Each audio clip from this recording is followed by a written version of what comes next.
आगे है हमारे पास mole fraction. Next topic is mole fraction.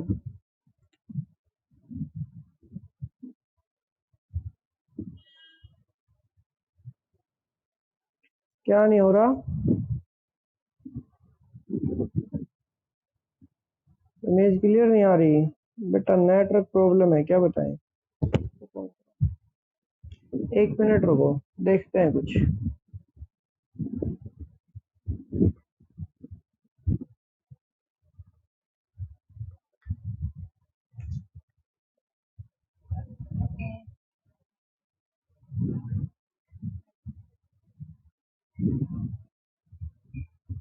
Video बंद हो जाती, क्या चक्कर है?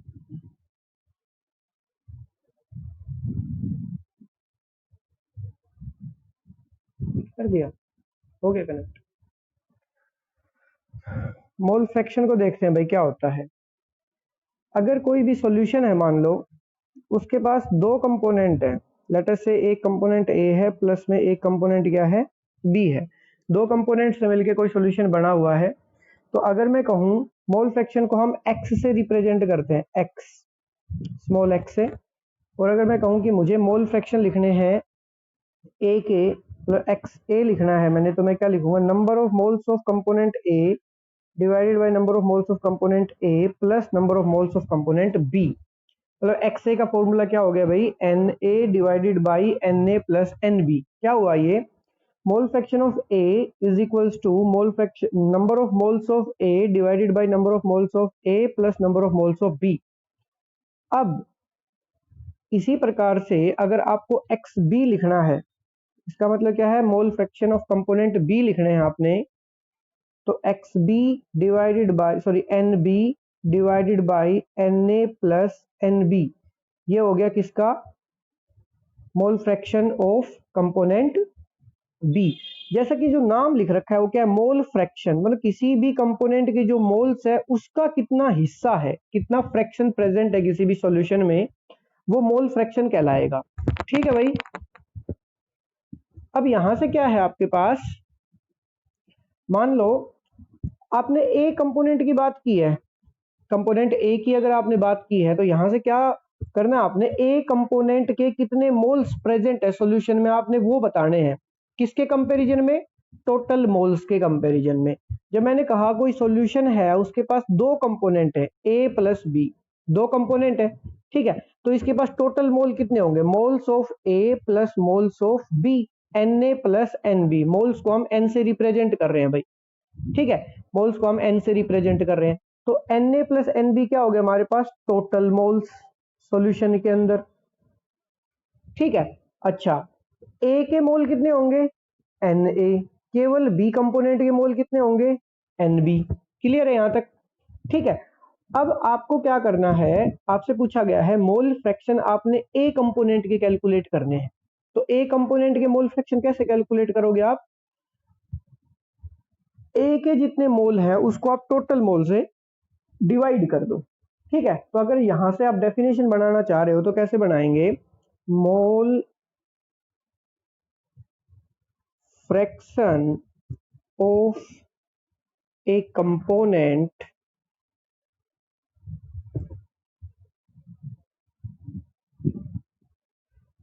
Mole fraction of A component A, component ए के लिए डिफाइन कर देते हैं, मान लो हम,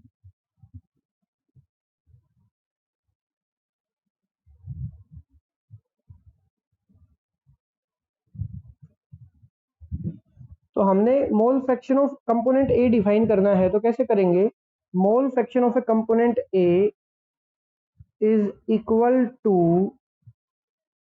number of moles of component A divided by total number of moles of all the components. मतलब सॉल्यूशन के जितने भी कंपोनेंट्स हैं उसके सभी मोल्स से आपने डिवाइड कर देना है, किसको, जिस कंपोनेंट के आपने मोल फ्रैक्शन कैलकुलेट करने हैं, ठीक है। अब यहां से मान लो मैं कहूं किसी भी सॉल्यूशन के तीन कंपोनेंट है, लेट अस से ए प्लस बी प्लस सी, ये तीन कंपोनेंट है किसी भी सॉल्यूशन के। तो अब इन तीनों के लिए अगर आपने मोल फ्रैक्शन कैलकुलेट करने हैं, कैसे करेंगे भाई? हम तीनों के अगर मोल फ्रैक्शन कैलकुलेट करने हैं तो कैसे करेंगे? देखो भाई, एक्स ए के लिए कैलकुलेट करेंगे, number of moles of A divided by, अब टोटल कंपोनेंट कितने हैं? तीन है, तो तीनों के mole fraction number of moles से डिवाइड करेंगे, N A plus N B plus N C. इसी प्रकार से अगर एक्स बी कैलकुलेट करना है तो N B divided by N A plus N B plus N C. इसी प्रकार से अगर एक्स सी कैलकुलेट करना है थर्ड कंपोनेंट के, तो N C divided by N A plus N B plus N C. समझ आ रही है बात? ठीक है। क्या किया हमने यहाँ पे, अगर आपने तीन कंपोनेंट का सॉल्यूशन कंसिडर किया है जिसमें एक कंपोनेंट है ए बी और सी, अगर आपने मोल फ्रैक्शन ऑफ ए कैलकुलेट करने हैं तो कैसे करेंगे हम? Number of moles of A divided by total number of moles, जितने भी कंपोनेंट उन सभी के मोल्स से आप डिवाइड करोगे, तो तीन कंपोनेंट हमारे पास ए बी और सी, तो N A plus N B plus N C. X B component B के कैलकुलेट करने हैं तो number of moles of B divided by number of moles of A plus number of moles of B plus number of moles of C. मतलब जिस component की बात हो रही है उस कंपोनेंट के मोल तो आप ऊपर रखोगे और नीचे क्या करोगे? आप सभी मोल्स, जितने भी नंबर ऑफ कंपोनेंट्स हैं उन सभी के मोल से आप डिवाइड कर दोगे। इसी प्रकार से सी के लिए करेंगे अब। ठीक है। उसके बाद क्या होता है, एक छोटी सी लाइन है हमारे पास, हम क्या कहते हैं? Sum of mole fraction, sum of mole fractions of all components in a solution is always unity। इसका क्या मतलब है बेटा? इसका मतलब है कि जितने भी मोल फ्रैक्शंस आपने किसी भी सॉल्यूशन के कैलकुलेट किए हैं उन सभी का अगर जोड़ करोगे तो वो किसके बराबर होगा? यूनिटी, मतलब एक के बराबर आएगा। जैसे इसमें तीन कंपोनेंट थे, तो अगर मैं यहां से X A plus X B plus X C calculate करता हूं तो किसके बराबर आना चाहिए? 1 के बराबर आना चाहिए। कब? जब तीन कंपोनेंट थे ए बी और सी। अगर किसी के पास दो कंपोनेंट है, लेट अस से ए और बी, सिर्फ दो ही कंपोनेंट है किसी भी सॉल्यूशन में, तो आप क्या करोगे? X A plus X B का जो जोड़ है वो किसके बराबर हो जाएगा? 1 के बराबर हो जाएगा। समझ आ रही है बात? इसको हम प्रूव करेंगे मैथमेटिकली। कैसे करेंगे? देखो भाई, कंसीडर कर लो किसी भी सॉल्यूशन के दो कंपोनेंट है भाई, let us say solution consist of two components A and B. ठीक है। अगर कोई भी सॉल्यूशन केवल दो कंपोनेंट से मिलकर बना है, ए और बी से, लेट अस से आपके पास कोई भी सॉल्यूशन है जो सिर्फ दो कंपोनेंट से मिलकर बना है ए और बी से, और आपने क्या कैलकुलेट करना है? इसके मोल फ्रैक्शंस की जो सम है वो 1 के बराबर प्रूव करना है। मतलब हमने क्या कहा है? X A plus X B is equals to 1, ये आपने प्रूव करना है। X A plus X B किसके बराबर होगा? 1 के बराबर होगा। ठीक है। X A plus X B किसके बराबर होगा? 1 के बराबर प्रूव होगा ये हमने प्रूव करना है। तो हम अलग अलग लिख लेते हैं। X A is equals to क्या होगा भाई? Number of moles of A divided by number of moles of A plus number of moles of B. इसी प्रकार से एक्स बी क्या हो जाएगा? Number of moles of B divided by number of moles of A plus number of moles of B. ठीक है। X ए क्या हो गया? एक्स से क्या हो गया भाई? Number of moles of A divided by number of moles of A plus number of moles of B. X B क्या हो गया? Number of moles of B divided by number of moles of A plus number of moles of B. ठीक है, यहां तक। अब आपने क्या करना है? अब आपने इन दोनों का जो सम है वो 1 के बराबर प्रूव करना है। तो ऐड कर दो भाई दोनों को। लेफ्ट हैंड साइड क्या है? X A plus X B को सोल्व कर लेते हैं। एक्स ए कितना है? N A divided by N A plus N B, plus X B क्या है? N B divided by N A plus N B. LCM क्या आ गया? N A plus N B. इसको सोल्व करोगे तो एन ए और एन बी से कैंसिल, ऊपर क्या है? एन ए प्लस में इधर क्या है? इससे कैंसिल एन बी, ऊपर भी N A plus N B, नीचे भी N A plus N B, cancel हो जाएगा। क्या आ गया? 1 के बराबर आ गया। ठीक है, तो यही हमने कहा है कि जो मोल फ्रैक्शंस का जो सम है वो किसके बराबर होता है, हमेशा 1 के बराबर होता है। ठीक है भाई, यहां तक। इसके बाद क्या है हमारे पास, नेक्स्ट है पार्ट्स पर मिलियन। क्या है भाई, पार्ट्स पर मिलियन। नेक्स्ट कंसंट्रेशन टर्म्स है पार्ट्स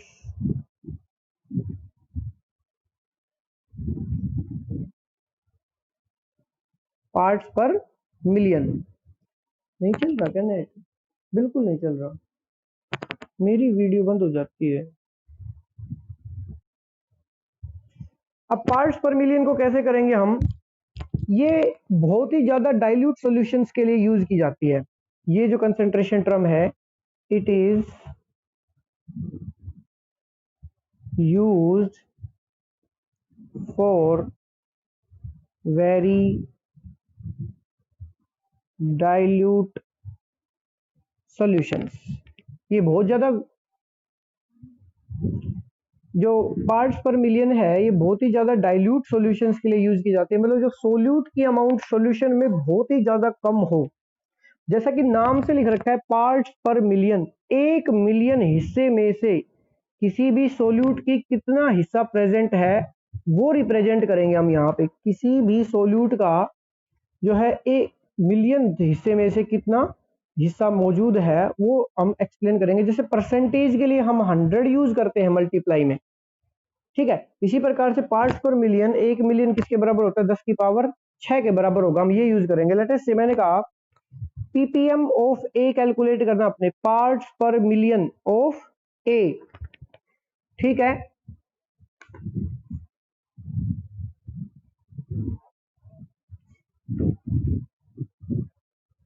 आपने क्या कैलकुलेट करना है, पार्ट्स पर million of component A calculate करना है। कोई भी ए कंपोनेंट है उसके पार्ट्स पर मिलियन कैसे कैलकुलेट करेंगे हम, मास of A divided by mass of solution into में 100, ये फॉर्मूला बनेगा भाई पार्ट्स पर मिलियन ऑफ कंपोनेंट ए का। अगर बी कंपोनेंट है तो mass of B divided by mass of solution into, sorry 100 नहीं, 10 टू द पावर 6। अरे प्रेजेंटिंग कौन कर रहा है, वेद प्रकाश यादव कौन है?